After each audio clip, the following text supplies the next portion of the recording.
Ever wondered why some people get really angry when they're stressed? Well, others may simply break down or turn to coping mechanisms, try to run away from the stressor, try to people please, keep everyone happy. Most people would probably put that down to personality. They just say, oh, that's just the way I am, or that's just the way he or she is. But it's not personality, it's your nervous system acting automatically, trying to keep you safe. For years, physiology focused on two states, the fight or flight state. Modern neuroscience actually shows there's 4 different stress responses.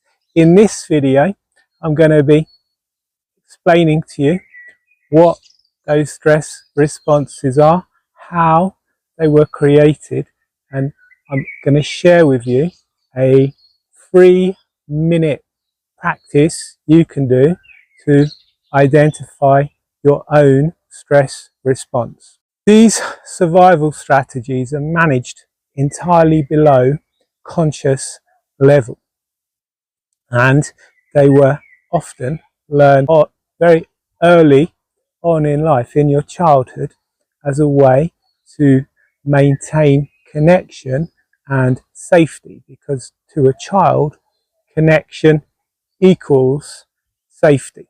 So what are the 4 stress responses? Let's break them down. First is the fight response. When a person moves into the fight response, their body's going to release stress hormones such as cortisol, adrenaline. These are going to give them the energy to fight. Evolutionarily, this obviously meant you could fight your way out of trouble.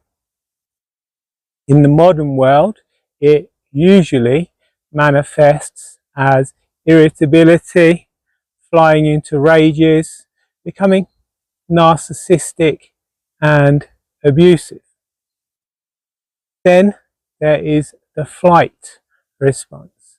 A bear come out of these woods right now, I'd probably go into the flight response. When you're in the flight response, your body releases, again, stress hormones to give you the energy to run away. In the modern world, this is going to result in avoidant behaviours that could involve addictions, workaholism, alcoholism, anything you can find to distract you from the stress. Next is the freeze response. This is governed by the dorsal branch of the vagus nerve. When a threat feels overwhelming, when there's nothing you can do, you can't fight back, you can't run away, your brain's gonna shut down. This, in evolutionary terms, is gonna mimic playing dead. Your body's gonna release opioids to act as pain relievers for any kind of injury your mind thinks may be coming. In modern life, this can look like daydreaming, going somewhere else in your mind. And a very small child they don't have access to the fight response or the flight response. Their only option is going to be to go somewhere else in their mind. So this is going to result in the freeze response. Finally, there's the fawn response, formerly identified in relational psychology as an adaptation to relational stress. The fawn response is going to involve putting other people's needs before your own, becoming codependent, people pleasing.